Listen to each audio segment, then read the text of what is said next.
Primeira aos Tessalonicenses 5, de 12 a 28. A gente vai lendo aos pouquinhos, tá? Porque o texto é um pouquinho maior do que o normal. Eu falei isso na semana passada. Segundo a história, vez ou outro o imperador de Roma, César, ele visitava suas províncias. E esse dia era chamado de parousia, que é uma palavra grega que significa visitação, a vinda do rei. E esse dia era um dia assim que era esperado com muita ansiedade pela população. Quando o imperador visitava uma província, todo mundo se preparava muito bem. Eles contavam os dias, eles limpavam as ruas, eles colocavam sua melhor roupa. Quando se ouvia a trombeta de que o imperador estava chegando, eles iam até os portões da cidade para encontrá-lo e eles recebiam o imperador com festa. Alguns faziam isso assim, só da boca para fora, porque ai de você se você não se alegrasse com a visita do imperador. Seu pescoço estava em risco. Mas tinha gente que gostava do imperador romano. Gostava, sim, da paz, a aparente paz que ele havia trazido para o império. Gostava do seu reinado. Enfim, nessa carta de Paulo a essa igreja, nós vimos que Paulo deixa muito claro de que apesar de que César era considerado o senhor de todo o mundo, porque ele era o rei do Império Romano, na verdade, ele não passa de um impostor. César não é o senhor do mundo. César não é o rei dos reis. Segundo o que Paulo está dizendo nessa carta, o senhor do mundo, o rei dos reis é Jesus Cristo. Mas, tanto quanto César, Jesus Cristo também terá uma parousia. Jesus Cristo também fará uma visita, na verdade uma última visitação a essa terra. Você sabe, Jesus veio a esse mundo como um bebê, nasceu, ele cresceu, viveu, morreu naquela cruz. Foi sepultado, ao terceiro dia ressuscitou, apareceu para mais de 400 pessoas e depois foi levado aos céus. E ele está à direita de Deus, reinando sobre todo o universo. E haverá um dia em que ele voltará. E a esse dia, Paulo chama de parousia, que é a palavra grega para visitação. Haverá uma visitação. Se você reparar bem, nesse dia, Paulo falou sobre ele no final de cada um dos capítulos dessa carta. No capítulo 1, no capítulo 2, capítulo 3, capítulo 4 e agora no capítulo 5. Em cada capítulo ele finaliza o capítulo falando sobre a vinda do Senhor. Essa vinda do Senhor vai ser um dia em que Deus vai julgar todas as nações, Deus vai salvar o seu povo e Deus vai dar início ao seu reino eterno, a nova criação, novos céus e nova terra. E a pergunta que provavelmente Paulo está respondendo nesse trecho que nós vamos estudar hoje é: o que o povo de Deus deve fazer até lá? Será que a gente vai se assentar, cruzar os braços e dizer, tá bom, vou esperar Jesus voltar? É isso? Não. O apóstolo Paulo, nesse texto, vai dizer como é que os crentes em Jesus se comportam, ou deveriam se comportar, aguardando Jesus voltar. Enquanto Jesus não volta, o que a gente faz? A gente trabalha. Nós temos 4 tarefas a cumprir. 4 tarefas que serão percebidas nesse texto. Primeira tarefa é honrar os nossos líderes. Versículos 12 e 13. Segunda tarefa é cuidar uns dos outros. Versículos 14 e 15. Terceira tarefa, obedecer a Deus. Versículos 16 até 22. E quarta tarefa, buscar a santificação. Versículos 23 a 28. Então vamos para a primeira tarefa que nós temos a cumprir, a realizar como família de Deus enquanto Jesus não volta. Primeira tarefa, honrar os nossos líderes. Olha o que dizem os versículos 12 e 13. Irmãos, pedimos que vocês tenham em grande apreço os que trabalham entre vocês, que os presidem no Senhor e os admoestam. Tenham essas pessoas em máxima consideração, com amor, por causa do trabalho que realizam. Vivam em paz uns com os outros. Nesse texto aqui, o apóstolo Paulo e os companheiros dele que estão escrevendo essa carta, eles vão dar algumas orientações aos crentes em Tessalônica, de como eles têm que lidar com a liderança que havia ali na igreja. Isso é interessante, porque você vai lembrar que Paulo ficou apenas 3 ou 4 semanas em Tessalônica. E mesmo sendo tão pouco tempo, ele conseguiu estabelecer uma liderança. Haviam líderes naquela igreja. E Paulo agora vai orientar como aquela igreja deveria lidar com seus líderes. E só isso já nos basta para lembrarmos que toda igreja precisa de líderes. Toda igreja precisa de líderes, até as mais novas e principalmente as mais novas. Foi assim que Deus planejou para a vida da igreja. Através desses líderes, nós aprendemos a nos submeter às autoridades. Primeiro, em casa, nós aprendemos a nos submeter aos nossos pais. A esposa aprende a se submeter ao seu marido. O marido aprende a se submeter às autoridades desse mundo, aos poderes governamentais. E assim nós aprendemos a nos submeter à autoridade maior, que é Deus. Então, a liderança na igreja foi instituída por Deus. Viver sem autoridade, viver sem liderança, assim, de forma autônoma, eu faço o que eu quero. Eu não me submeto a pastor coisa nenhuma, eu não me submeto a líder nenhum, eu não quero saber desse negócio de igreja, de fazer parte de uma igreja. Eu gosto de Jesus. O que estraga é o fã-clube. O que estraga são os líderes, a membresia de uma igreja. Eu não quero fazer parte disso. Viver dessa forma, sem pertencer a uma igreja, ou estando em uma igreja que não tem líderes, ou até mesmo tendo líderes de forma errada, não de acordo com a Bíblia, isso não é saudável. Não vai fazer bem para você. Não faz bem para ninguém. Nós precisamos de líderes, do jeito de Deus. Tá, mas como são líderes do jeito de Deus? Antes da gente olhar para as orientações que Paulo dá, perceba como ele descreve a liderança em Tessalônica. No versículo 12 e no versículo 13, na verdade, no versículo 12, Paulo apresenta 3 marcas que estavam presentes naqueles líderes, e essas marcas aqui são marcas que deveriam ser um exemplo para todos os líderes cristãos. Ser um alvo para todos aqueles que são líderes. Quais são essas 3 marcas que nós devemos cobrar nos nossos líderes? Primeira marca, Paulo diz no versículo 12, irmãos, pedimos a vocês que tenham em grande apreço os que trabalham entre vocês. A primeira marca é que líderes trabalham. Líderes trabalham. Essa palavra aqui traz a ideia de um alto esforço. Não só esforço físico, também esforço físico, mas esforço mental, com o propósito de, ao ponto de levar a pessoa a cansaço, a fadiga. Paulo está dizendo, irmãos, há pessoas no meio de vocês que se afadigam, que cansam, trabalham entre vocês. E perceba o detalhe, entre vocês, eles não estão acima de vocês. Eles não estão sobre vocês, eles estão no meio de vocês. Eles estão entre vocês, como iguais, mas servindo vocês na liderança. Liderança na igreja, diferente do que muita gente acha que é, liderança na igreja não é lugar de preguiça. Liderança na igreja não é posto de sossego, de desinteresse. Né? Aí eu tenho só o cargo, mas eu não faço nada. Tem muita igreja que funciona assim, né? A pessoa é presbítera, é bispo, bispa, é diácono, mas assim, na prática não faz nada. É só pelo título mesmo. Não, liderança não é isso. Liderança é um posto de muito sacrifício, de muito trabalho, de labor, de dedicação. Liderança também não é um cargo que você herda. Como assim? O meu pai era líder, eu sou líder também. Por quê? Porque é hereditário, né? Liderança não é algo também que a gente compra. Liderança não é algo que a gente conquista por tanto tempo de igreja. Liderança é um posto de serviço aos outros. Não é algo que eu ganho para poder então ter pessoas abaixo de mim que vão abrir a porta do carro, que vão me dirigir ao melhor assento, que vão me tratar com honrarias, me dando títulos e mais títulos. Não, liderança não é. Na igreja não. Isso pode ser no mundo, na empresa, mas na igreja não. Na igreja a liderança é um posto de serviço, de humilhação, como o próprio Senhor fez, lavando os pés dos discípulos. A liderança na igreja não é aquele que está em cima mandando em todos que estão embaixo. Jesus inverteu a pirâmide. Agora ele está embaixo, servindo todos aqueles que agora são colocados para cima. É assim que funciona a liderança na igreja. Líderes cristãos trabalham, e muito, trabalham pelo bem da igreja. Segunda marca de uma verdadeira liderança, ainda Paulo diz, tenham em máxima consideração aqueles que os presidem no Senhor. Liderança cristã significa presidir, líderes presidem. Teve alguém que me falou, você está parecendo presidente, né? Mal sabia que é o que o texto diz, né? Ali, ó. Eu vi o dedinho ali. Parecendo presidente. Falei, olha, estou importante então, né? O que um paletó não faz, né?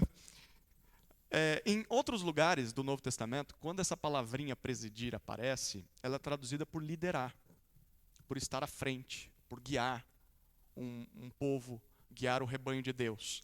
Líderes cristãos são como supervisores, são como líderes, eles estão à frente, eles estão superintendendo, para ficar de olho, observando. É necessário.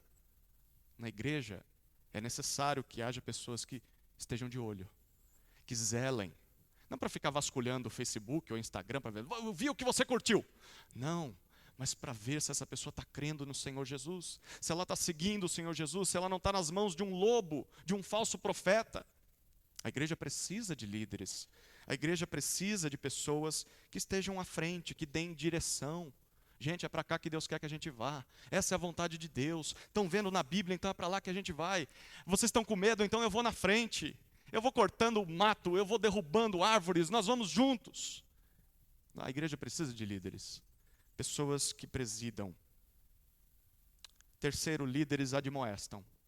Porque Paulo ainda diz, façam isso, tenham em grande apreço os que trabalham, os que presidem no Senhor, que lideram como o Senhor Jesus quer. E terceiro, os admoestam.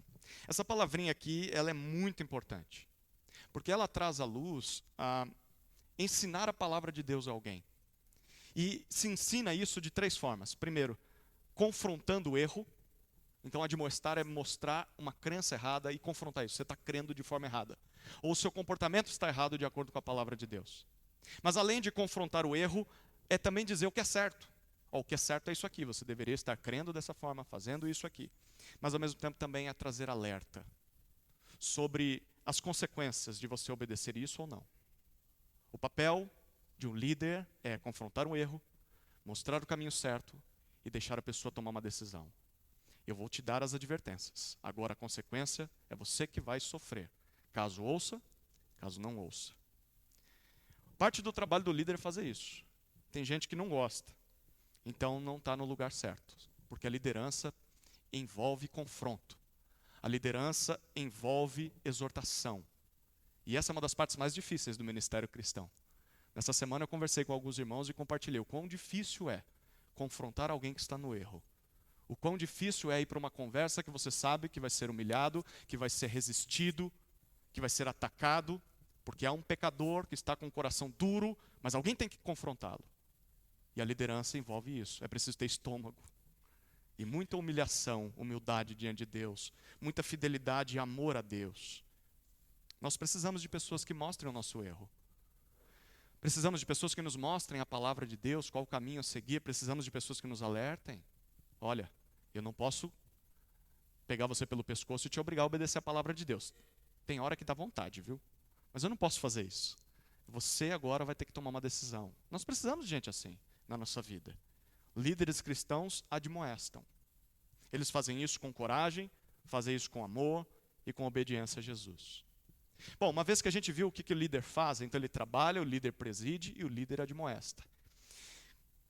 Como é que uma igreja lida com pessoas que fazem isso?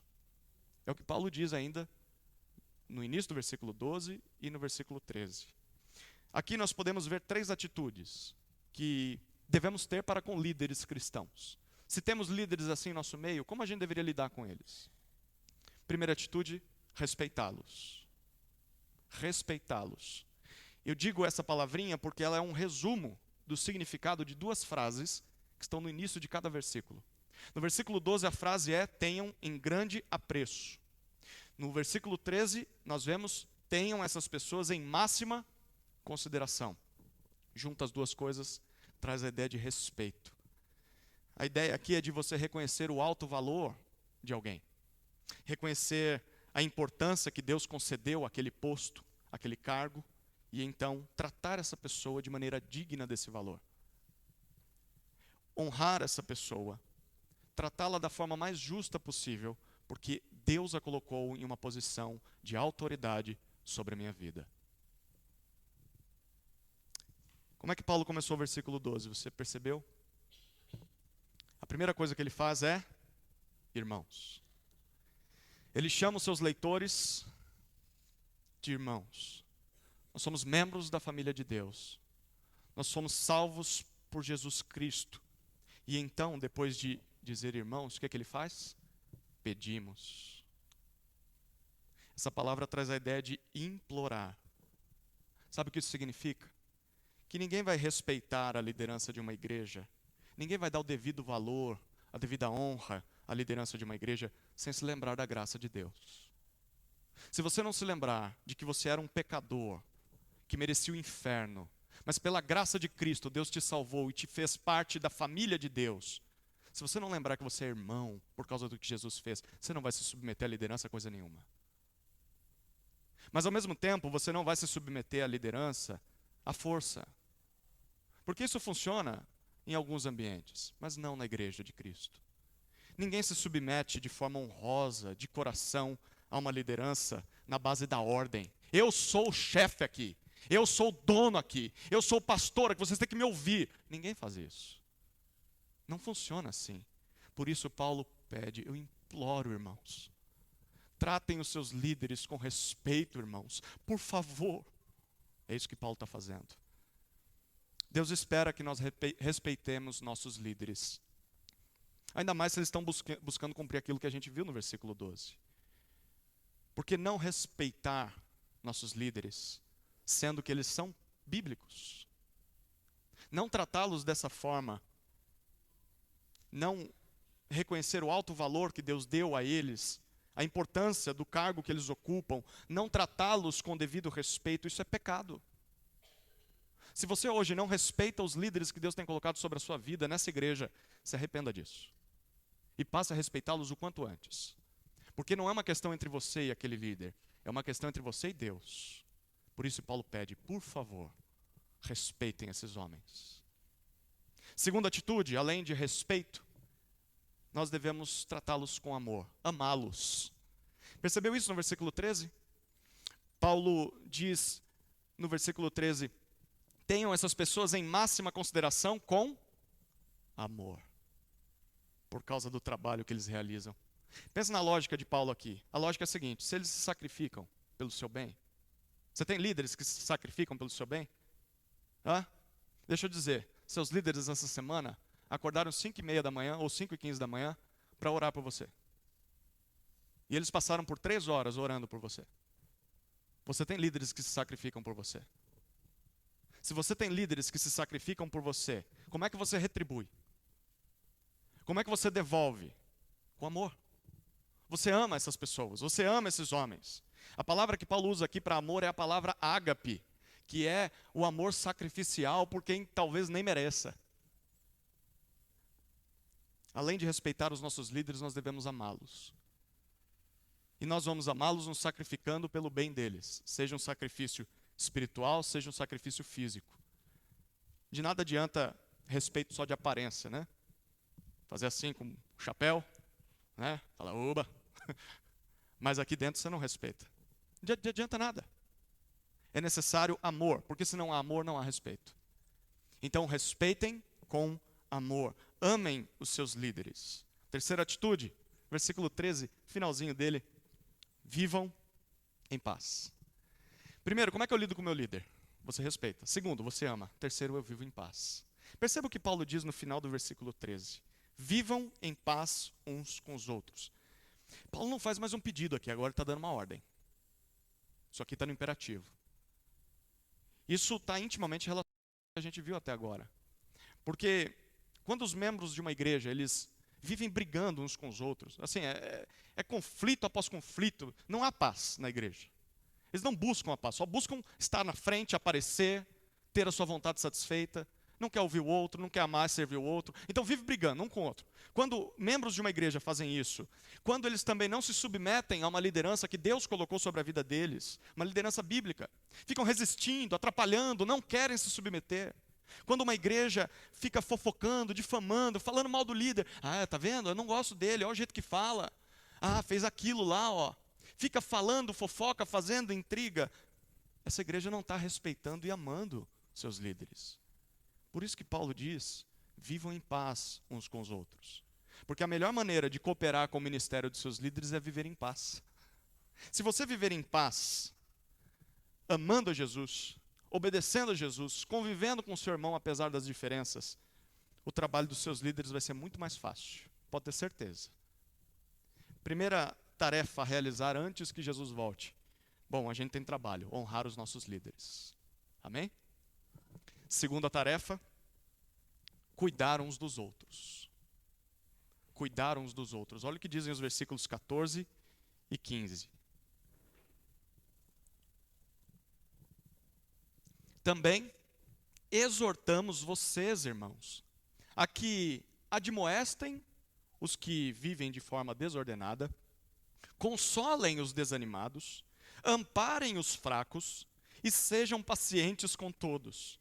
Tenham cuidado, para que ninguém retribua aos outros mal por mal.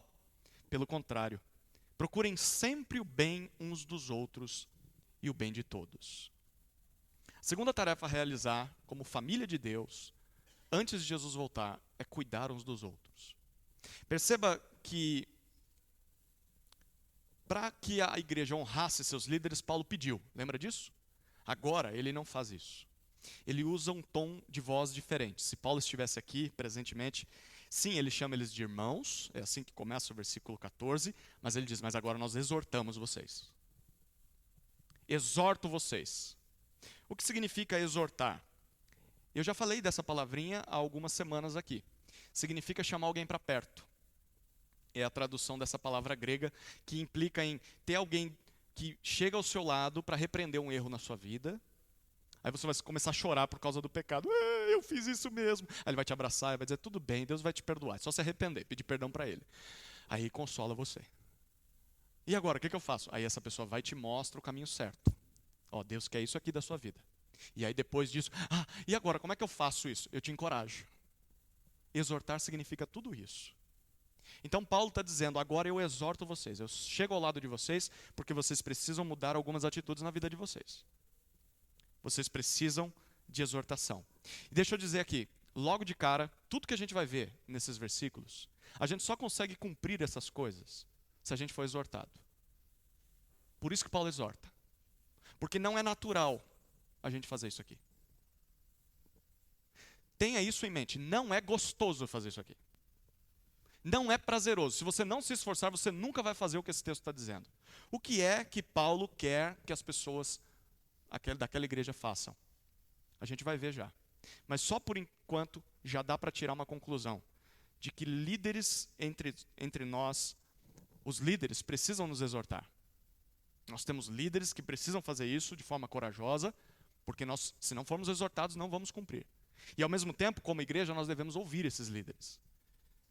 E buscar isso numa igreja. Talvez você está procurando uma igreja.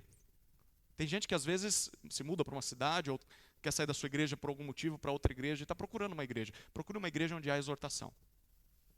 Se você vai para uma igreja em que as pessoas só te aplaudem, te animam, te elevam, tem algum problema. Porque você é um pecador. E eu não preciso nem conhecer a tua vida, a Bíblia diz isso. Pecadores pecam e eles precisam de exortação. Então, para escolher uma igreja, nós devemos procurar uma igreja que tenha líderes, pregadores, pastores, que nos repreendem, que nos consolem, que nos ensinem, que nos encorajem a obedecer a Deus. Façam isso com a palavra. Bom, o que é que crentes daquela época e crentes de hoje devem fazer? São exortados a fazer. O que Deus espera de nós, como membros de uma igreja? Que a gente cuide uns dos outros. E esse cuidado pode ser expresso aqui em 6 formas, tá? 6 formas de cuidado que Deus espera que eu e você tenhamos uns para com os outros. Certo? Primeira forma, está no versículo 14. Também exortamos vocês, irmãos, a que admoestem os que vivem de forma desordenada. A primeira forma de cuidado que a gente vai ter um para com os outros é admoestar os desordenados. Essa palavra admoestar é a mesma que a gente viu no versículo 12, se referindo aos líderes. Então, olha que interessante. Os líderes, sim, devem nos admoestar. Os líderes precisam exortar os crentes. É parte do trabalho deles. Mas agora Paulo está dizendo, todos os crentes também devem fazer isso uns pelos outros. Todos nós devemos nos admoestar. Com o seu líder presente, seu líder não estando presente, você tem que fazer isso. Com ou sem o líder ali. Não depende do pastor. A nossa igreja ela não é uma igreja muito assim de exortar, porque a gente ainda não tem um pastor. Porque o pastor é jovem ou é seminarista. Ou porque a liderança da igreja não faz isso. Por que eu vou fazer? Porque Deus está dizendo, é seu trabalho. É seu trabalho admoestar uns aos outros. Deus te deu essa tarefa. E a quem nós devemos admoestar? Admoestar os que vivem de forma desordenada. É curiosa essa palavra aqui. Pensa numa fila, né? Isso acontece muito no exército, mas quando você vai comer um lanche na sua escola, ou vai para uma aula de educação física, o professor pede para você fazer uma fila. Sabe quem é o desordenado? É aquele que fica assim. Ó.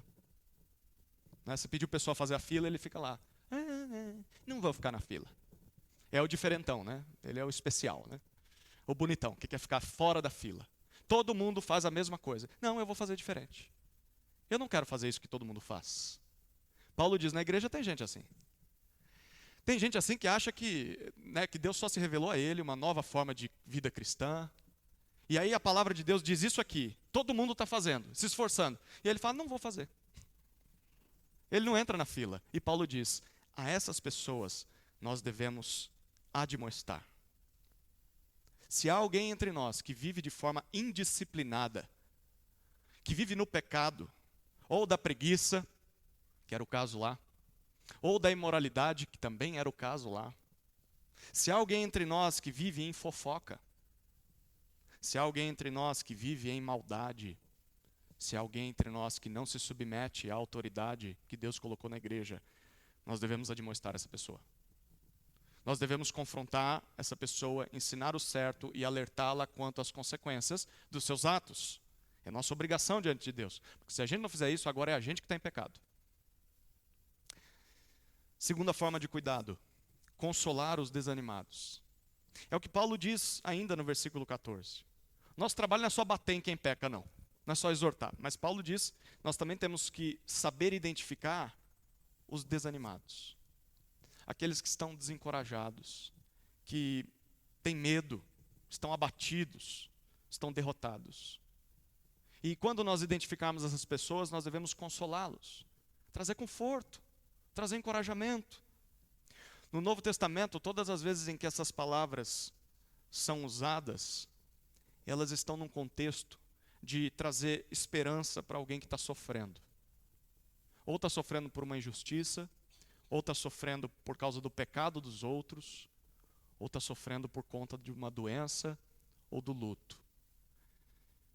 Quando a desgraça ou a tristeza se manifestam na vida de alguém dentro da igreja, é nosso papel, não só dos líderes, de todos nós, é nosso papel ir até essas pessoas que sofrem e consolá-las. Quantas não são as pessoas que desanimam na fé, porque não são consoladas na hora em que precisam? Uma igreja obediente a Deus vai fazer isso. Terceira forma de cuidado, amparar os fracos, diz Paulo. Ainda no versículo 14, ele diz, além de admoestar e de consolar, nós também devemos, a palavra significa auxiliar, ajudar os fracos. Fraco aqui pode significar várias coisas, é uma palavra bem ampla.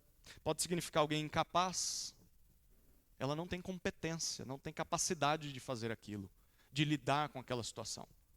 Pode significar alguém debilitado, talvez cognitivamente, talvez debilitado fisicamente, talvez alguém que está debilitado espiritualmente, está enfermo, está quebrado, está impotente. Essa ideia de amparo, ela vem de um termo que significa se tornar um refúgio, uma torre forte em meio a uma tempestade para aquele que está caído, que está afundando na tristeza ou na fraqueza. Se nós, no convívio da igreja, percebermos um irmão fraco, um irmão pobre moralmente, ou um irmão fraco emocionalmente, fraco fisicamente, o nosso trabalho não é ficar deixando ele, aqui, a ajuda social do Estado que cuide dele. Isso aí, o CAPS precisa cuidar dele. Esse aqui é assistência social. Não. Se é teu irmão, se faz parte do corpo de Cristo, se é parte da família de Deus, o nosso trabalho é nós irmos até ele. Nós abraçarmos o fraco e ajudá-lo a se reerguer, seja na fé, seja na vida. É o nosso trabalho. Quarta forma de cuidado, ainda no finalzinho do versículo 14. Ser paciente com todos.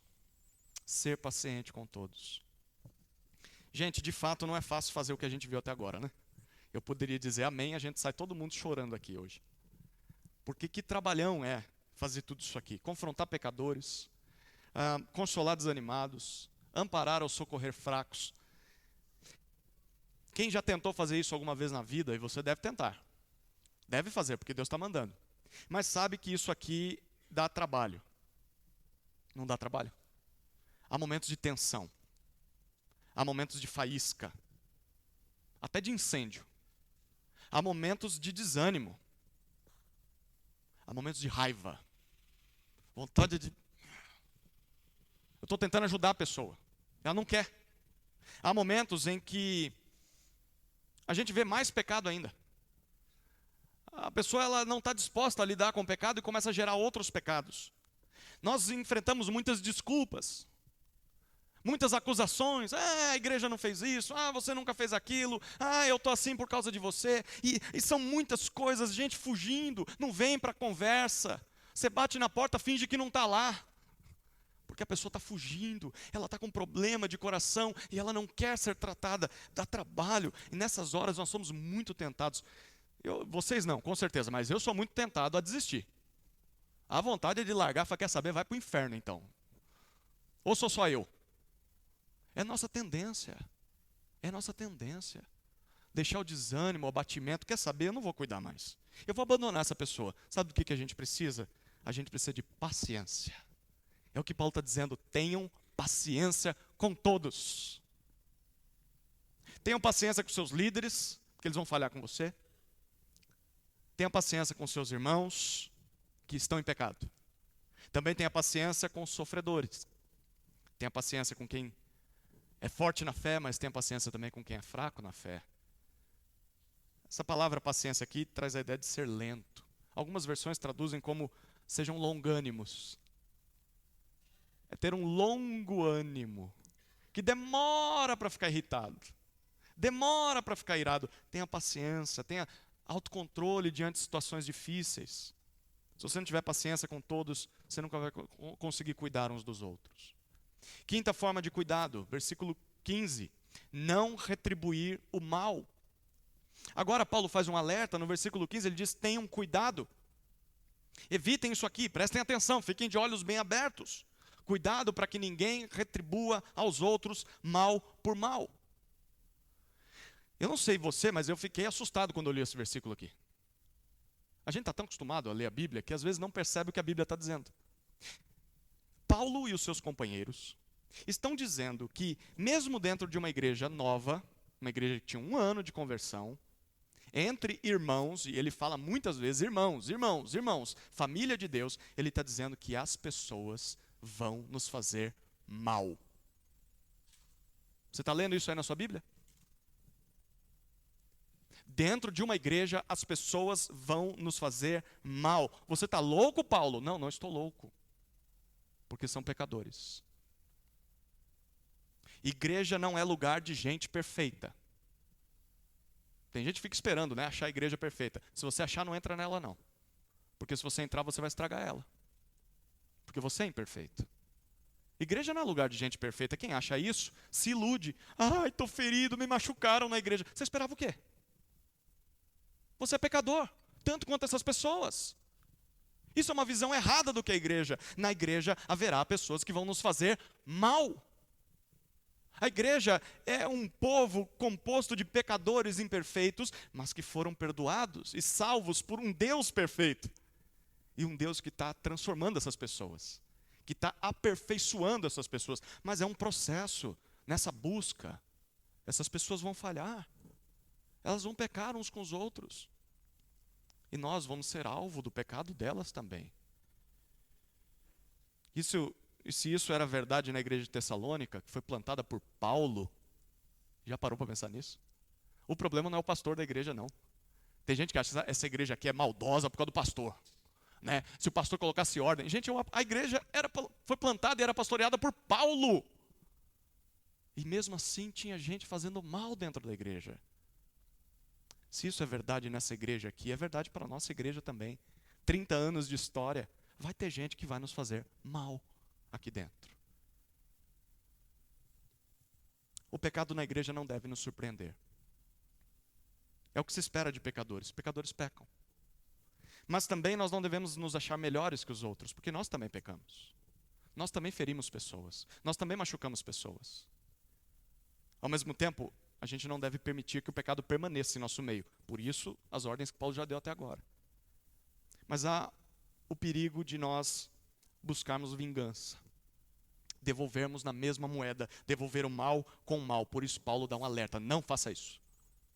Esteja atento. Não é assim que se resolve essa questão na vida da igreja. Se fizeram mal com você, sabe como você reage? Sexta forma de cuidado, final do versículo 15. Pratique o bem.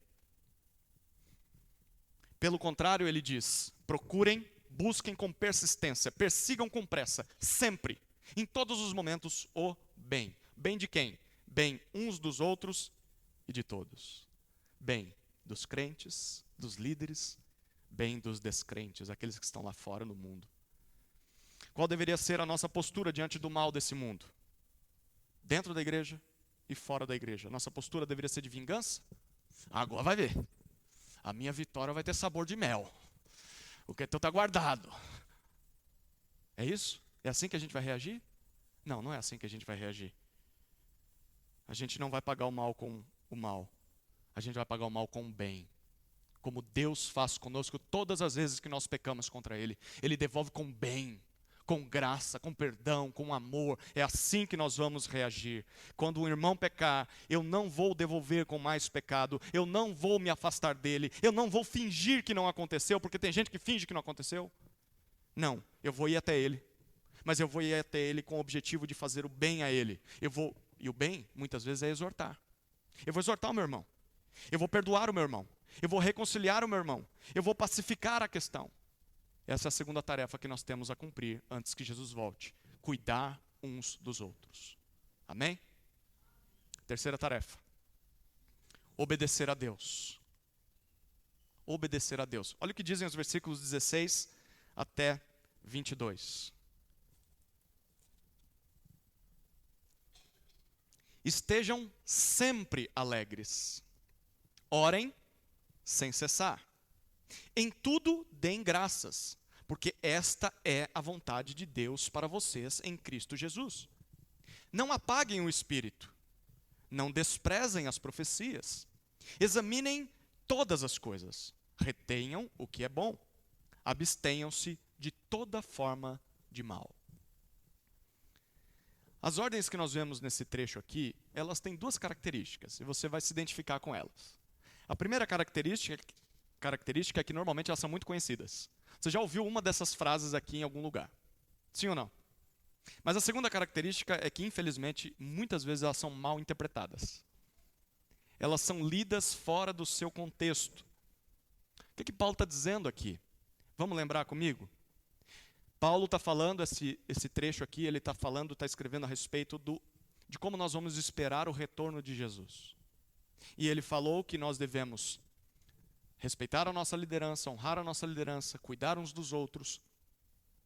E as coisas que ele está dizendo aqui são coisas que nós devemos praticar para que quando Jesus voltar, ele nos encontre fazendo isso aqui. Ao mesmo tempo, faz sentido de que essas coisas são coisas que nós devemos fazer para que possamos cumprir as outras. Deixa eu dizer isso de outra forma. Essas não são simples ordens que vieram à cabeça de Paulo quando ele estava escrevendo. Manda eles orarem, né? Faltou dar algumas ordens, manda eles orarem. Manda eles fazerem isso. Não, Paulo está escolhendo a dedo as palavras. Porque ele tem o propósito de formar um ambiente, o cenário onde todas as outras ordens podem ser cumpridas. Se nós não estivermos fazendo essas coisas que lemos aqui, não conseguiremos cumprir as outras. O que é que a gente tem que estar fazendo em obediência a Deus? São duas áreas indispensáveis da vida cristã. A primeira é a disciplina pessoal. A segunda é o aprendizado da palavra de Deus. Quanto à disciplina pessoal, a gente vê nos versículos 16 a 18. Paulo e os seus companheiros ordenam 3 coisas aqui. Primeira, eles ordenam alegria. Viu isso no versículo 16? Vocês precisam se alegrar o tempo todo. Primeira coisa, isso aqui é uma ordem, né? Se você não está feliz hoje, você está desobedecendo essa ordem. Porque é uma ordem, ele está dando uma ordem. Se alegre o tempo todo. Isso aqui depende da iniciativa. Para ficar alegre o tempo todo, você precisa se preocupar com isso e dar passos para a obediência. Você precisa agir para ficar alegre. A pergunta é: como é que eu vou ficar alegre se eu estou sofrendo? Que era o caso deles. A gente está recebendo oposição, perseguição. Eu vi entes queridos morrendo. Eu sepultei meus amigos, meus irmãos. Como é que eu vou ficar alegre? Paulo não seria desonesto mandar a gente ficar alegre em meio à tristeza? Parece cruel, não parece? Dê um sorriso aí. Não, não é isso que ele está dizendo. Nós não somos masoquistas, do tipo que estão sofrendo e tem que se alegrar com o sofrimento. Mas a gente só vai se alegrar em meio ao sofrimento se a gente se lembrar daquilo que Deus fez por nós através de Cristo. Bom, as coisas não estão do jeito que eu gostaria, mas eu fui eleito por Deus em Cristo. Eu fui perdoado por Deus, eu fui salvo por Deus, eu estou em processo de santificação, Deus me adotou como filho, eu agora tenho irmãos, eu faço parte da família de Deus, a pátria celestial é o meu lugar, Jesus está para voltar. Essas são coisas pelas quais nós vamos nos alegrar, mesmo que a tristeza esteja aí. Há motivos para nos alegrar, e nós devemos dar passos para lembrar disso, porque senão a gente vai ficar triste o tempo todo. Segunda ordem, oração, versículo 17. Orai sem cessar, constantemente, sem parar. O que isso significa? Significa que eu vou ficar o tempo todo de olho fechado enquanto eu dirijo, enquanto eu estou cozinhando, lavando a roupa, trabalhando, porque eu estou orando. É isso? Não. Orar sem cessar significa manter uma prática regular de conversa com Deus. Enquanto você faz as coisas. Você está fazendo a tarefa do dia a dia, você está orando. Você está andando e caminhando, você está orando. Você está trabalhando, você está orando, você está ouvindo uma pregação, está em oração. Senhor, fala comigo, Senhor, eu preciso mudar isso. É vida de intimidade, relacionamento com Deus. Ore o tempo todo. Tenha uma vida de intimidade constante, seja em orações curtas, seja em orações longas, como se Deus estivesse conosco o tempo todo. Ele está, não está? Então, o que você faria se Deus estivesse fisicamente do teu lado o tempo todo? Você ia conversar com Ele, não ia? Pois é. Você só não o vê, mas Ele está do seu lado o tempo todo. Orem sem cessar. Terceira ordem, gratidão, versículo 18. Em tudo, em todas as coisas, em todas as circunstâncias, tudo envolve só as coisas boas? Sim ou não? Só as coisas boas? Tudo envolve também as coisas ruins. Em tudo, deem graças a Deus, porque esta é a vontade dele em Cristo Jesus para vocês. De novo, será que a gente vai ter prazer em sofrer, né? Você deu uma topada na quina da mesa. Ai, Senhor, muito obrigado por essa dor alucinante.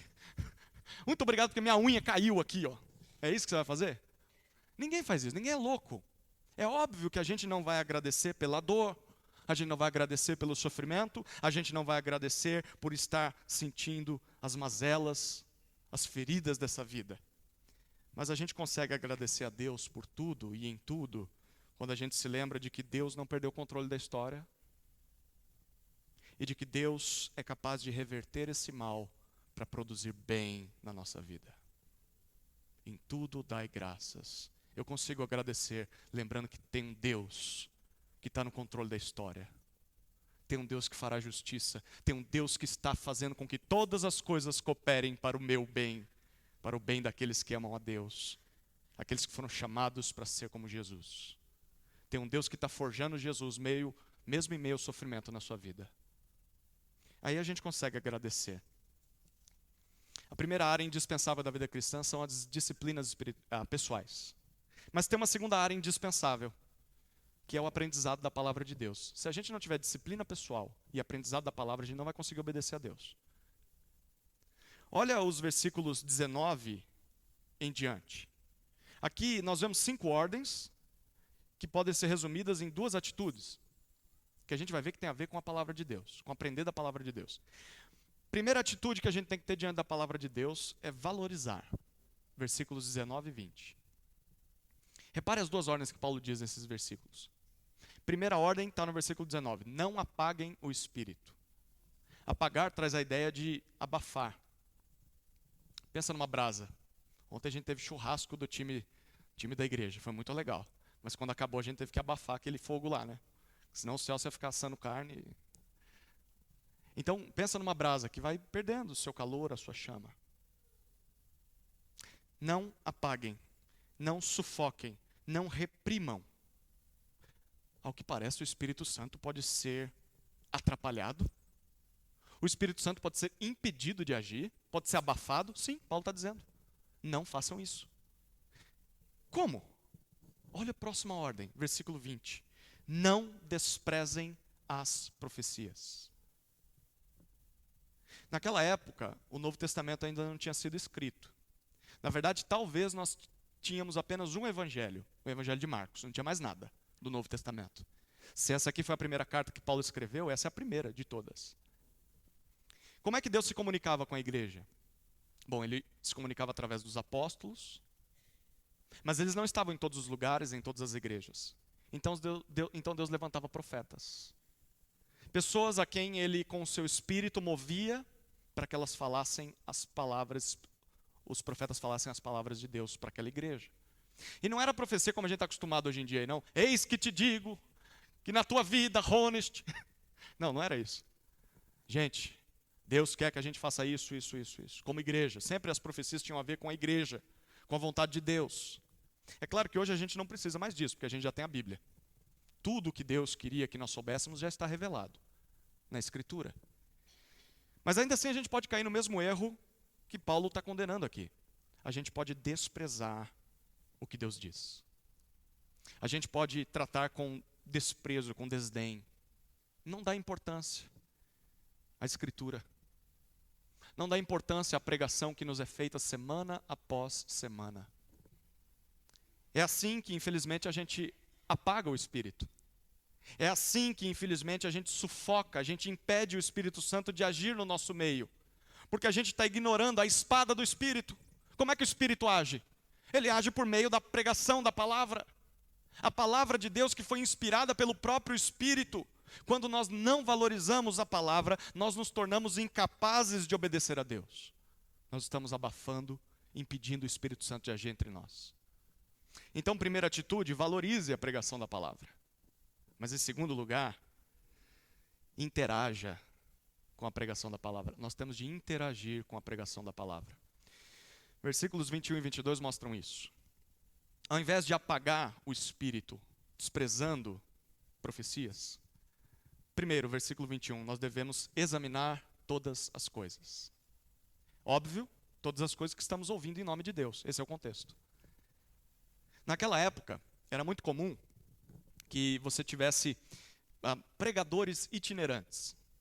Então, assim, eram profetas que saíam da sua cidade e iam visitando as igrejas. Era muito comum isso acontecer. E aí, imagine que a gente está aqui reunido e aparece um fulano que levanta a mão. Ei, eu sou um profeta vindo lá de Jerusalém. O que a gente vai fazer? A gente não tem Bíblia, a gente fala para ele vir. Deus está conduzindo, vem cá, dá uma palavra para a igreja então, se você é um profeta. Lembra, quando era falso profeta, mas dizia que era profeta, se a profecia não se cumprisse, tinha que apedrejar, não é? Então, assim, não seja muito doido de dizer que você é profeta. Se você é, então é melhor que você seja mesmo. E aí o que ele fazia? O profeta vinha e pregava. A pergunta é a seguinte: como é que eu sei que eu estou diante de um verdadeiro ou de um falso profeta? Como é que eu sei que eu estou diante de uma verdadeira ou uma falsa profecia? O que eu sei? Como é que eu sei que isso vem de Deus? O que Paulo diz? Examine todas as coisas. Interaja com o que você está ouvindo. A palavra examinar aqui tem dois sentidos. Primeiro, de você testar aquilo. Era usado para refinar o ouro. Então você colocava ele em alta temperatura, as impurezas iam para um lado e o ouro você separava. Então você examina, você julga, você avalia. E depois você aceita isso como valioso ou não. Isso aqui é ouro. Não, isso aqui é sujeira, isso aqui não presta. Paulo está dizendo, tudo o que você ouve em nome de Deus deve ser avaliado. Tudo o que você ouve em nome de Deus deve ser testado. Deve ser comparado com aquilo que Deus já disse. E o que Deus já disse? Sabe onde nós vemos isso? Na Escritura. Na Bíblia. Como eu sei que aquilo vem em nome de Deus? Eu uso a Bíblia como a régua para medir se isso mesmo é da parte de Deus. Essa pessoa está dizendo o que a Bíblia diz? Se está dizendo, não é profecia nova, porque já estava escrito. Se ela está dizendo alguma coisa além, eu não preciso ouvir, porque o que Deus mandou que eu ouvisse é o que está escrito. Nós vamos avaliar as pregações com base na Escritura, porque Deus não se contradiz. Se Deus disse algo na Bíblia, o pregador tem que repetir o que a Bíblia está dizendo. Então, primeiro nós examinamos, nós avaliamos tudo o que nós ouvimos em nome de Deus. Esse é o trabalho da igreja. É seu trabalho. Hoje, você pode estar ouvindo uma exposição da palavra de Deus. Amanhã pode ser outro pastor aqui. Pode ser um falso profeta. Como é que você vai saber? Não aceita. Ele está falando em nome de Deus. Ele é apóstolo fulano de tal. Ele só pode ser de Deus. Não, examine. É o apóstolo Paulo dizendo, examine o que você está ouvindo. Essa é a primeira atitude. Segunda atitude diante da palavra. Retenha o que é bom, diz o versículo 21 ainda. Caso haja concordância com o restante do que Deus diz na palavra, aquilo é bom, aquilo está de acordo com a Bíblia, então você pega isso para você. Você retém isso. Você aceita como palavra de Deus. Mas e se não tiver de acordo? Bom, aí você faz o que diz o versículo 22, que muitas vezes é tirado do contexto. Abstenham-se de toda forma de mal. Se ao analisar uma pregação, um pregador, você percebe que há coisas que não estão de acordo com a Escritura, qualquer forma, qualquer semelhança, qualquer tipo de mal, sabe o que você faz? Você se afasta. É isso que significa se abster. Você passa longe, tanto do pregador, quanto das palavras desse pregador. Queridos, nós devemos interagir com aquilo que nós ouvimos em nome de Deus. O que nós devemos esperar de um pregador da palavra é nada mais do que a palavra. Ele tem que abrir a Bíblia, explicar a Bíblia e aplicar a Bíblia para nós. Porque se ele sai do que Deus está dizendo, se ele diminui o que Deus diz, ou se ele aumenta o que Deus nunca disse, então nós não precisamos ouvi-lo. Na verdade, o que nós temos de fazer é parar de ouvi-lo. Nos abster de toda forma de mal. Essa é a terceira tarefa. Antes de Jesus voltar, temos que obedecer a Deus. Quarta e última tarefa. Nós devemos buscar a santificação. Buscar a santificação. Versículos 23 até 28.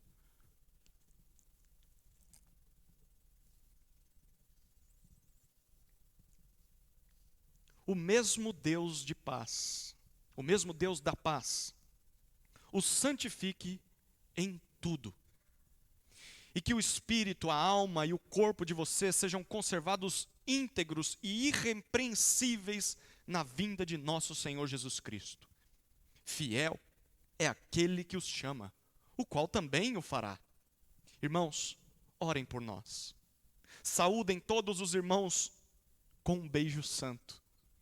Peço com insistência, em nome do Senhor, que esta carta seja lida para todos os irmãos. A graça de nosso Senhor Jesus Cristo esteja com vocês.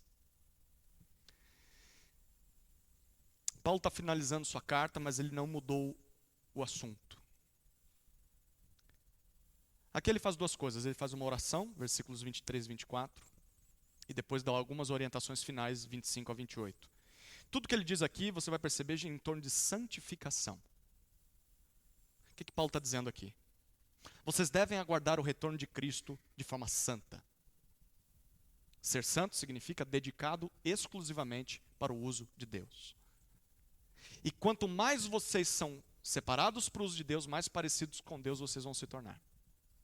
Vivam de forma santa. Como isso é possível? Bom, a busca pela santificação tem dois lados. O primeiro lado é da dependência de Deus. Só Deus gera santificação em nós. Olha o que dizem os versículos 23 e 24, a oração de Paulo.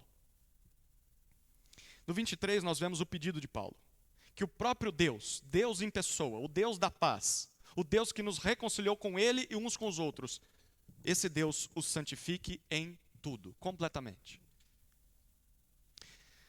Paulo desejava que os tessalonicenses fossem santificados apenas em algumas áreas das suas vidas?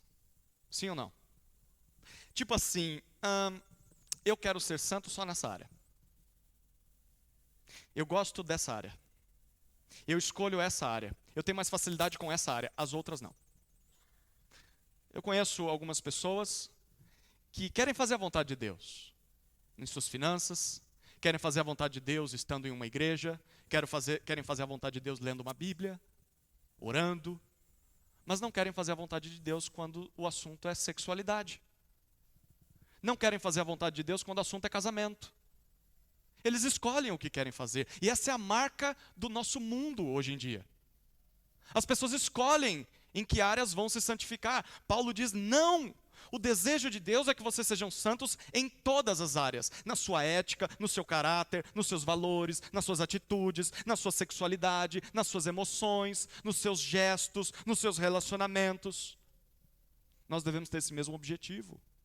Santificação completa.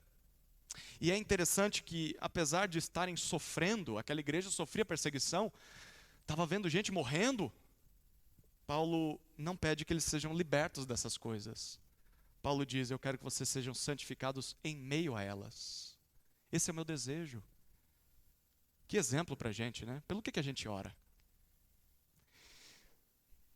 E se Deus atender a esse pedido, ele diz ainda no versículo 23, nós seremos conservados, mantidos íntegros e irrepreensíveis, perfeitos, sem mancha, sem defeito, quando o nosso Senhor Jesus nos visitar. Interessante aqui, pelo contexto, quando ele cita espírito, alma e corpo, Paulo não está definindo quem nós somos, divididos em 3 partes, né? Você já ouviu isso em algum lugar, isso aqui vem da psicologia, tá? Não é bíblico. Porque Paulo está apenas usando uma figura de linguagem para descrever o homem como um todo. Porque quando você lê a Bíblia toda, você descobre que nós somos muito mais do que essas 3 coisinhas. Lembra quando Jesus disse, ame ao Senhor, seu Deus, de todo o seu coração? Não tem coração nesse versículo aqui. De toda a tua alma, de toda a tua força, de todo o teu entendimento. Nós somos um complexo ser, indivisível, composto por mente, coração, vontade, alma, espírito, carne. Paulo não está definindo quem um homem é. A gente não pode perder de vista o que ele está fazendo aqui. Ele está dizendo, eu quero que Deus o santifique em tudo. Quem é que pode santificar pecadores? Segundo a oração de Paulo, Deus. Por isso eu peço para que ele faça isso. E ele tem uma confiança no versículo 24. Fiel é aquele que os chama. Ou seja, o Deus que salvou vocês, ele é plenamente confiável. Ele é digno de confiança. E o que isso garante? Que ele vai fazer isso. O qual também o fará. Deus vai cumprir o pedido de Paulo. Deus vai santificar aquela igreja. Em outras palavras, a minha oração, ó Tessalonicenses, é que Deus santifique vocês, para que quando Jesus voltar, Jesus encontre vocês perfeitos e santos. E sabe de uma coisa? Deus é fiel para cumprir isso. Deus vai cumprir aquilo que ele prometeu. Gente, essa é a oração que tem maior índice de garantia de toda a Bíblia. O pedido por santificação, porque Deus vai dar santificação ao seu povo. Então, aqui está um exemplo de oração. Pelo que a gente ora? Às vezes a gente ora e Deus não responde, né? Aqui tem uma oração que Deus vai responder. Paulo garante isso. Deus vai fazer isso. Ore pela santidade da sua vida, da sua família, da sua igreja, e Deus vai trazer santidade ao seu povo. De quem depende a nossa santificação? De Deus. Mas aí, tem um segundo lado da busca pela santificação. Se primeiro é a dependência divina, segundo, a santificação depende do esforço humano. Olha que interessante os versículos 25 a 27. O que Paulo diz aqui nesse texto? Basicamente, o resumo aqui é, façam sua parte. Eu estou pedindo para Deus santificar vocês, mas agora vocês têm uma tarefa a fazer. Se vocês estiverem fazendo isso, Deus vai santificar vocês. Então, vocês também têm que trabalhar. Como? Primeira ordem, versículo 25. Orem. Como Deus vai me santificar? Ore. E Paulo diz, orem por nós, Paulo e os seus companheiros. Orem por seus líderes. Orem por seus pastores, pelos evangelistas, pelos pregadores, pelos mestres. Isso aqui é muito importante. O apóstolo Paulo era um homem inteligente. O apóstolo Paulo era um dos homens mais capazes da sua época, ele era um apóstolo. Mas ainda assim ele precisava de oração. Ainda assim era alguém carente do socorro, do sustento de Deus. E ele pedia oração. O apóstolo Paulo tinha noção de que precisava da ajuda das pessoas. Tinha noção e humildade a ponto de pedir oração. Tem gente que não pede oração, porque acha que está tudo bem, ou que tudo depende dele. Gente, é o apóstolo Paulo dizendo, ore por mim, orem por nós. Líderes também precisam de oração. Líderes também precisam reconhecer e pedir isso. Mas como igreja, nós também devemos orar por nossos líderes. Sejam eles pedindo, sejam eles não pedindo. Sejam eles merecendo nossas orações, sejam eles não merecendo nossas orações. Orem por nós. Assim Deus vai santificar vocês. Segunda ordem, tratem-se como irmãos. Versículo 26. Esse texto aqui, os nordestinos aí não gostaram muito não, né?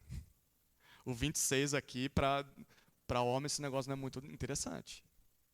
Paulo diz, saúdem todos com um beijo santo. Se na tua Bíblia está como ósculo, é beijo, tá? Beijo santo. Que negócio esquisito, né? O que Paulo está dizendo aqui? A palavra beijo ou ósculo, ela vem de uma raiz grega da palavra filéu, de onde vem Filadélfia. Lembra? A gente falou disso nessa carta. Amor fraternal. Amor entre irmãos, membros de uma mesma família. Naquele contexto, e não só naquele contexto, qualquer família saudável, qualquer família amorosa, como que a gente demonstra, uma das formas mais sublimes, mais preciosas de demonstrarmos afeto, carinho, amor pelo nosso filho, pelo nosso irmão, pelos nossos pais, pelos nossos avós, pelos nossos netos. O que a gente faz? A gente enche de beijo. Eu vejo as bochechinhas das nossas meninas. São prontas para receber uma mordidinha, mas um beijinho também. Não dá vontade de ficar beijando? Filho. Quando a gente ama uma pessoa, a gente quer abraçar essa pessoa. A gente beija no rosto dessa pessoa. A gente demonstra amor fraterno. Segundo Paulo, é assim que os tessalonicenses deveriam se tratar, como membros de uma mesma família. Gente, o que Paulo diz aqui é que esse cumprimento ia ser um pouquinho diferente da família. Porque ele diz, saúdem todos com um beijo santo, diferente, distinto. Não somos qualquer família. Não somos um clube. Não somos amigos de infância que abriram uma igreja e ela vai ser do nosso jeito. Não somos pessoas que estamos aqui simplesmente porque gostamos da música. Somos a família de Deus. É por meio desse povo que Deus se revela a esse mundo. Somos distintos de qualquer outro grupo na face da terra. Somos o povo de Deus, os seus filhos. E nós devemos nos ver dessa forma. Nós devemos nos tratar assim. Aquele que está sentado do teu lado é teu irmão em Cristo. Vai estar no mesmo céu que você. Deus o ama tanto quanto ama você. Veja ele dessa forma. Trate ele dessa forma com amor e carinho fraternal.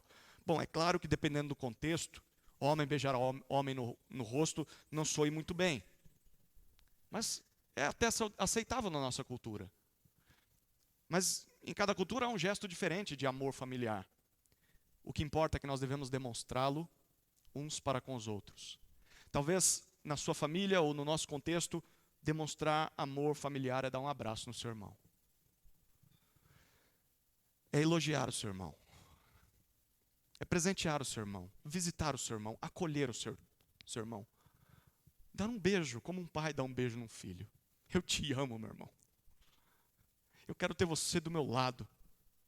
Não se afaste. Tratem-se como irmãos. Terceira ordem de Paulo, versículo 27. Ouçam a palavra.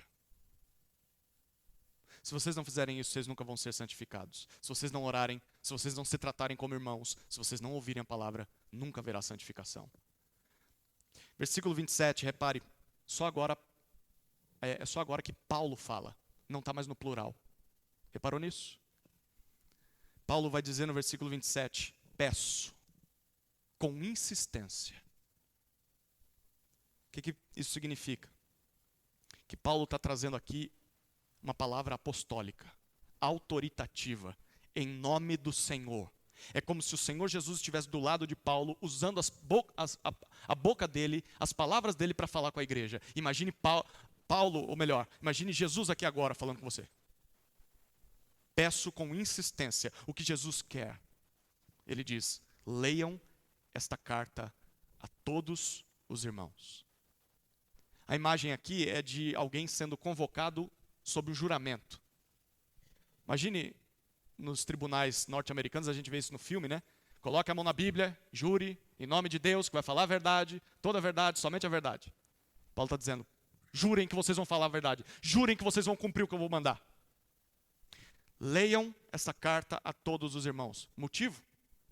As palavras de Paulo são as palavras autorizadas por Jesus. Ele é um apóstolo. São as palavras de Deus. E a igreja em Tessalônica precisava ouvir essas palavras. Por quê? Porque tinha gente naquela igreja que talvez, quando chegou a notícia, Paulo mandou uma carta para a gente. O que os que vivem de forma desordenada iam fazer? Eu não vou para o culto nesse dia. Eles iam sair da linha. Paulo diz, dá um jeito deles estarem no culto. Eles precisam ouvir. Eu vou falar para eles. Aquele que está triste, ninguém me ama, ninguém me quer, está desanimado, está fraco na fé. Eu não vou para o culto hoje. Vão até ele. Traz ele na maca, na cama, arrasta ele para dentro do culto. É para todo mundo ouvir. O que está forte, o que está fraco, o que está em pecado, o que está firme. Todo mundo. Ouçam e leiam as palavras dessa carta para todo mundo. Deus quer que todos ouçam o que ele diz. É por isso que nós precisamos no nosso culto ler a Escritura, orar a Escritura, cantar a Escritura, pregar a Escritura. Solenemente Deus manda que ouçamos a sua palavra. A palavra de Deus tem que ser central nos nossos cultos. E se os Tessalonicenses e nós fizermos isso, versículo 28, o que diz?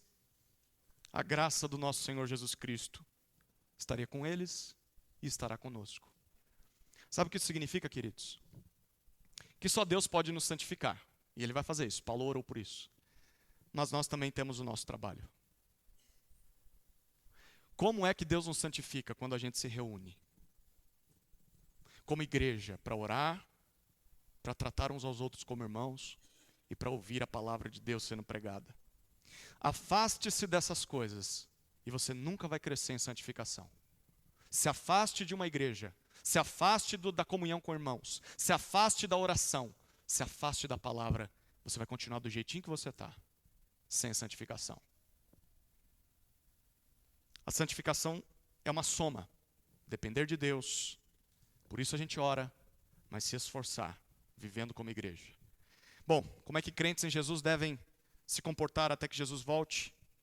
Honre sua liderança, cuide uns dos outros, obedeça a Deus e busque a santificação. Amém? Vamos orar. Senhor Jesus, o Senhor é o nosso irmão mais velho. O Senhor é o primogênito de Deus. O Senhor é quem nos tornou filhos de Deus.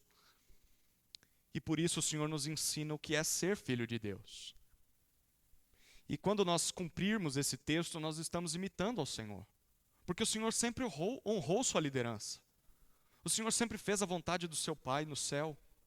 O Senhor sempre cuidou dos outros, exortando, consolando, curando. O Senhor sempre obedeceu a Deus e fez isso até a morte de cruz. O Senhor sempre buscou a nossa santificação e o Senhor conquistou ela, garante ela através da sua morte e ressurreição. Então, Senhor, que nós vivamos dessa maneira. Primeiro porque é nossa obrigação. É a sua vontade para nós. Mas em segundo lugar e principalmente porque é possível. O Senhor Deus nos deu tudo que nós precisamos. O Senhor derrama a sua graça sobre nós para que cresçamos em santificação. Que ao voltar, o Senhor Jesus nos encontre irrepreensíveis, perfeitos, santificados, de braços abertos para receber um abraço do Pai, do Filho e do Espírito. Em nome de Jesus oramos. Amém.